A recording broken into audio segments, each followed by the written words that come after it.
Sir good morning, स्वागत है आपका। जैसा आपने कहा कि बस अब जून के महीने में उतार चढ़ाव दिखेगा, वॉलेटिलिटी होगी, उसके लिए तैयार रहें, पोजीशन हल्की करते चलें, और हो भी गई। अब बताइए सर, पहले तो बाजार पे व्यू दे दीजिए, उसके बाद में अपडेट और उसके बाद नई कॉल। तो पहले व्यू मार्केट पर सर बताएं।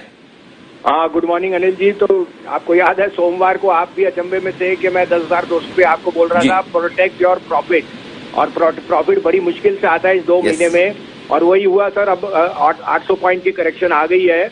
Market can be volatile in the second half of June, उसमें मैं 2 राय नहीं बना रहा, बट ट्रेडिंग अपॉर्चुनिटीज है। आपके यहाँ से काफी क्वेरीज आती हैं सर कि एक बिक गया या माइनस हो गया।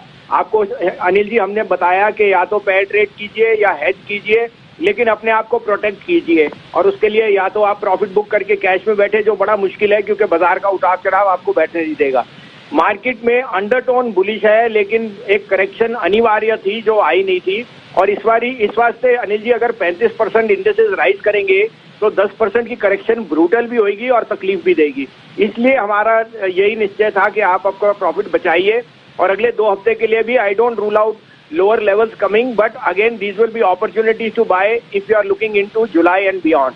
अब आप कहें तो मैं अपडेट दूं, हमारी जितनी सेल कॉल थी अनिल जी, हिंडाल को 148 था, 145 में दिया था, 135 हिट हो गया। सेल 28 रुपए 70 हिट हो गया।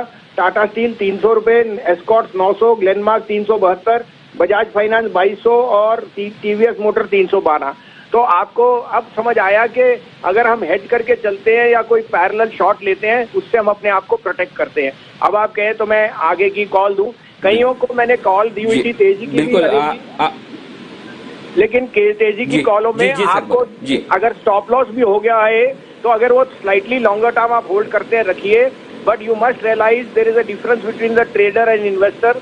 The trader has to respect the stop loss if he doesn't have a hedge position, and the investor can hold on to this if he has a longer term horizon.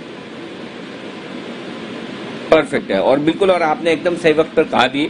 हर एक individual stock की, चूंकि अब आप दिन के अगर 5-7 stock रोज देते तो इंडिविजुअल स्टॉक की हर एक पर आपको ओपिनियन देना मुश्किल है। टोन समझिए, जिस तरह से डायरेक्शन दे रहे हैं बसिन साहब वो समझिए, उस हिसाब से आपको प्रॉफिट लेते रहना चाहिए, अपनी रिस्क को मैनेज करते आना चाहिए। इंडिविजुअल स्टॉक पर जितनी कोशिश होती है उतने वो अपडेट दे रहे हैं, आपको बुक भी करवा रहे हैं साथ में, लेकिन थोड़ा आपका अपना जजमेंट भी होना चाहिए। बताएं सर, आज क्या फिर खरीदारी की राय होगी? हाँ अनिल जी, आज तीनों ट्रेडिंग पिक्स हैं, और मैं एक और चीज कहना चाहता हूँ। मैंने एसबीआई लाइफ आपके यहाँ 760 740 दोनों दिन कहा था, आज मैं कहता हूँ डोंट मिस दिस अपॉर्चुनिटी। ये 725 रुपए जो 2% स्टेक बिक रहा है, ये लाइफ टाइम अपॉर्चुनिटी है। इसका भाव 950 रुपए हो जाएगा by the end of the year. तो SBI life is my top delivery pick, please be in it. और जो रिटेल इन्वेस्टर वेट कर रहा है लेने के लिए, उसको एसबीआई लाइफ लेना चाहिए। अब 3 पिक्स है सर, उसमें सबसे पहला है गेल। गेल में कल जो अटकली थी फ्रॉम द सुप्रीम कोर्ट वो सब क्लियर हो गई। On a 7% dividend yield, GAIL will be the best player because of gas prices, volume and the petrochemical business। 94.50 95 है आज का, स्टॉप लॉस 91.50 है, 100 रुपीज का टारगेट।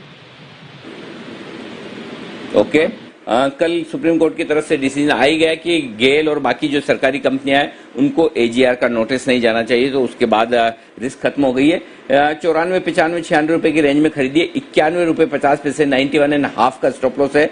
100 रुपए के टारगेट के लिए गेल में खरीदारी करने की राय, पहला टारगेट, पहला स्टॉक। बताएं सर दूसरा है sir BPCL, biggest beneficiary of falling crude, rising prices locally. 368 से 370 हमारा रिकमेंडेड प्राइस है। आज का स्टॉप लॉस है 358.50, 390 का टारगेट। 390 का टारगेट है, राइट सर? और stop loss Anil ji 358.50 sir. Stop loss एक बार, ओके, 358 रुपए 50 पैसे, 358.5, 358.50 ये स्टॉप लॉस का लेवल है। 390, 390 ये टारगेट है। खरीदारी करें बीपीसीएल में भी, ये है राय बसीन साहब की दूसरे स्टॉक पर। तीसरा बताएं सर, तीसरी भी सरकारी कंपनी है क्या? तीसरा भी बाइंग है और पीएसयू है, BEL. It will be the largest beneficiary. जितना बिजनेस है वो सबसे पहले BL is off the block. उनका जितना डिफेंस का और मैन्युफैक्चरिंग का बिजनेस है वापस स्ट्रीम पे है। 69.5 का भाव है। इसमें आप आज का स्टॉप लॉस रखिए 67.25 और टारगेट रखिए 75 रुपए का, जो मेरे को लगता है अगले हफ्ते तक आ सकता है। ओके 75 तक के टारगेट के लिए खरीदारी करनी है बीएल में। 67.25 का स्टॉप लॉस लगाइए। 69.5 70 के आसपास चल रहा है, यहीं पर ले लीजिए। तो आज 3 सरकारी कंपनियों पर बुलिश हुए हैं भसीन साहब, गेल, बीपीसीएल, बीएल, ये 3 शेयर हैं जहां खरीदारी करने की राय। एक और चीज सर, आप जाएं उससे पहले ये पूछना चाहता हूं, चूंकि आज वो अब थोड़ी देर में सुप्रीम कोर्ट में मामला है मॉरेटोरियम वाला, ब्याज के मॉरेटोरियम वाला, उसके जो भी आज सुप्रीम कोर्ट का फैसला आता है उसका क्या असर देखते हैं सर बाजार पे आप? सर देखो, मिला जुला होएगा, काफी कुछ प्राइस इन है, लेकिन ये आप डिपॉजिटर्स का भी नजरिया रखिए कि उनको भी अगर वो सेविंग में पैसा डालते हैं उनका भी राइट है टू अर्न इंटरेस्ट, और अगर आप उनका पैसा मॉरेटोरियम में इंटरेस्ट फ्री करेंगे then where with the banker go. तो बैंकर को भी अपना पैसा कमाना है, उसको भी अपनी रोटी चलानी है। I think there should be a mixed view, but I will not comment on that sir because it's a sub judice matter.